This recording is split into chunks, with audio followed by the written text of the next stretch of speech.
The idea behind Minute is that we're helping publishers and content creators across the world to get a positive ROI, return of investment, on their video content. The reason why we do it is quality content costs a lot. The production is very expensive. The way for them to get revenue from their videos is by having a greater exposure, greater branding, and more revenue. We help them to generate more video views on their platforms, on their videos, hence generating more revenue.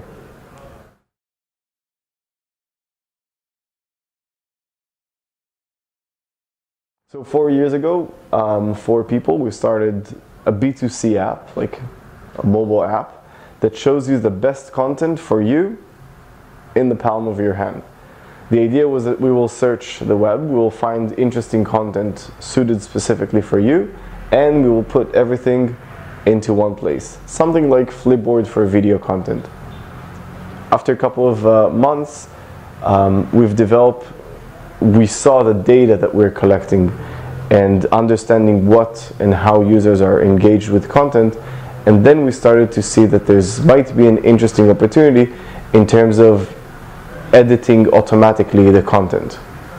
We've been approached by different companies or publishers who asked to use our technology to do it for them, to do all kinds of things that will help them to increase the engagement on video content. Eventually what happened is that we shifted the company from a B2C to a B2B, where we offer our technology to broadcasters, publishers, content creators to use our technology on their videos and then increase the video views and the engagement on their platforms.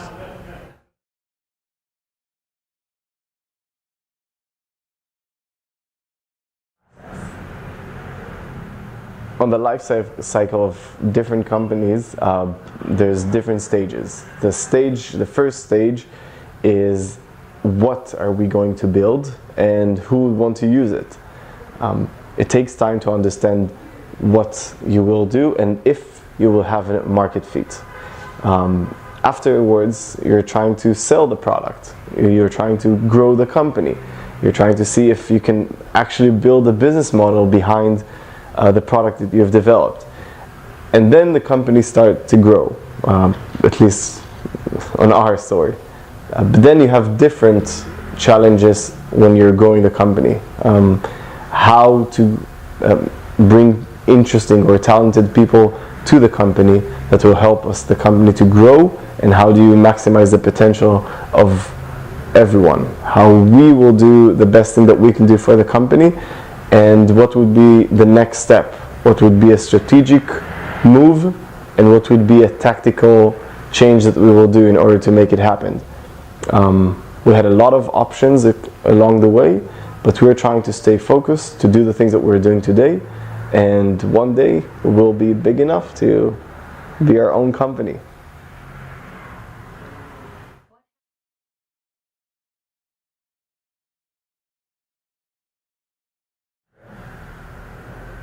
So in terms of milestones towards success, first we need to define what is a success. To start a company is a success. To grow the company is a success. To build a product that people will actually want is a success. Eventually, I think when we're creating something from nothing, that's a success for me. Today we're mid-company in terms of amount of people. We're growing towards something very interesting that will happen soon. And for us, every day is a success. We have new clients, we have new people, we have great talents. That's the things that we're looking for. If you're going to do, hopefully, IPO or sell the company, that's a different tool for success. But you can define success all the time in different ways. Sometimes they're big, and sometimes they're small successes.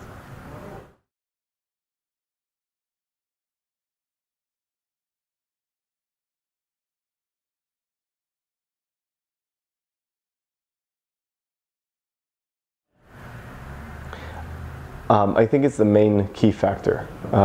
Here, specifically in Tel Aviv, in Israel, you have all the best talents in the area, and the way for us to build something from scratch is to bring talented people, dedicated people to the company. The way to make it happen is through one vision, and eventually the people and the talents that we're bringing are connecting together in order to fulfill the vision. Here there's all kinds of things that helps to bring to Tel Aviv or to Israel great people. There's all the big companies, which in one side it's good, on the other side it's bad because you have a lot of competition. You have the beach, you have very nice places to eat and to do, but in general there's a variety of great talent, and we're trying to bring the best talents to our company.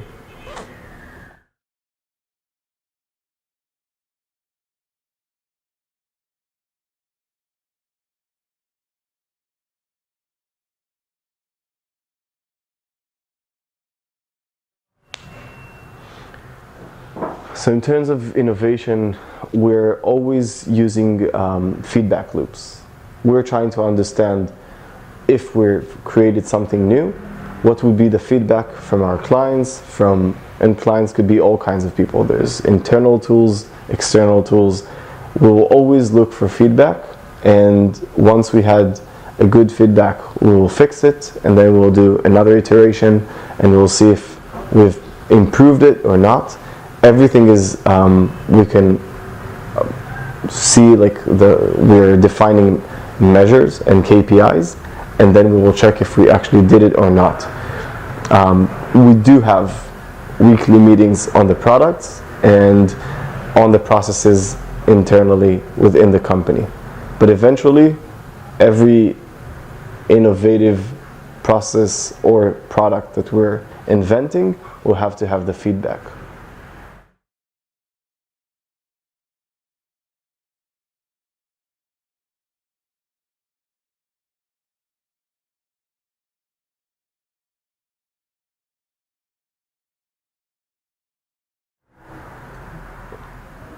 I think today we're still a startup.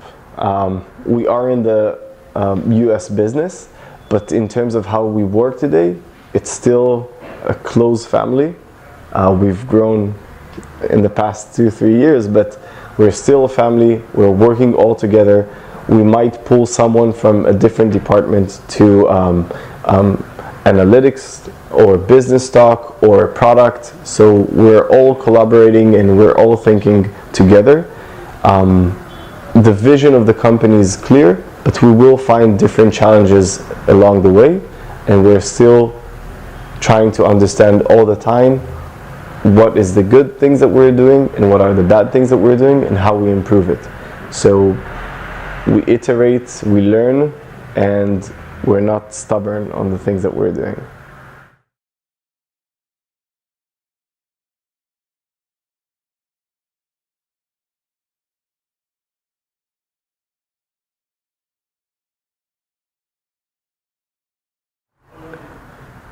Yep, it was. It was a strategic decision. We're focusing as a company, when you have limited resources, you have to focus the team on one place. It can be on a specific category of media, or it can be on different locations.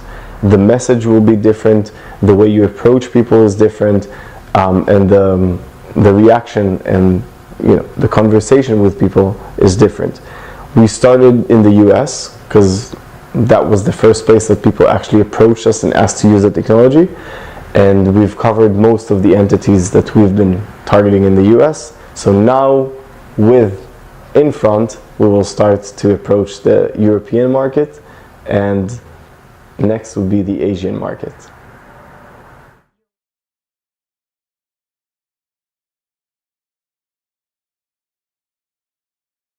So the good thing for us is there's a mutual benefit for both sides.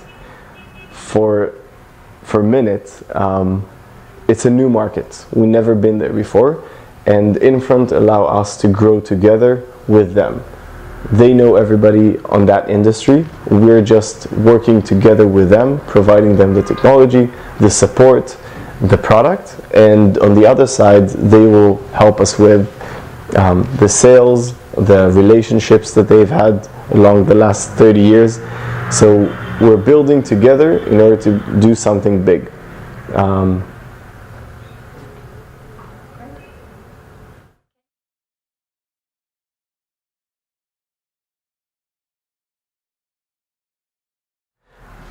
So I would say three main things. Widmung, which is dedication. The second one is creativity. And the last is Geld, which is eventually money.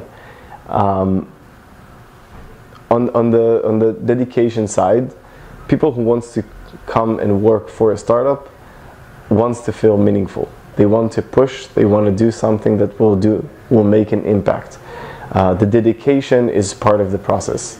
If you're working on the product, if you're developing the code, if you're talking with clients, everything has to be from the heart. So this is the first thing. The second thing is creativity. All the time there will be all kinds of different challenges. Once you're in a mindset of being creative all the time, a challenge is not something that threatens you. You can cross it, you can find all kinds of ways.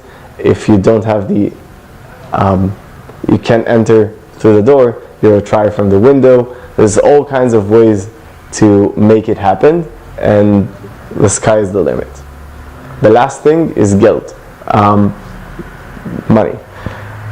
Obviously, there are companies that can build from scratch and not raise funds, but if you're trying to build a product that will eventually or hopefully will become $1 billion company, you have to build something solid. You have to, from my perspective in our company, we had to raise our initial funds in order to start the whole project. We knew that we're going to lose money on or spend money in the couple of the first years, but then we will make a change and the company will grow. So those are three things that I think that are meaningful, and that's it.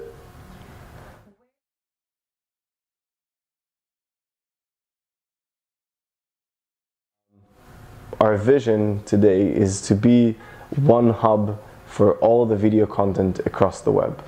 Not in terms of technology, but in terms of how do I find the most interesting, the best quality, and the most relevant content to my readers or viewers. Minute will help publishers to buy and sell content automatically, helping them to use their content and to get better or positive ROI for their video content.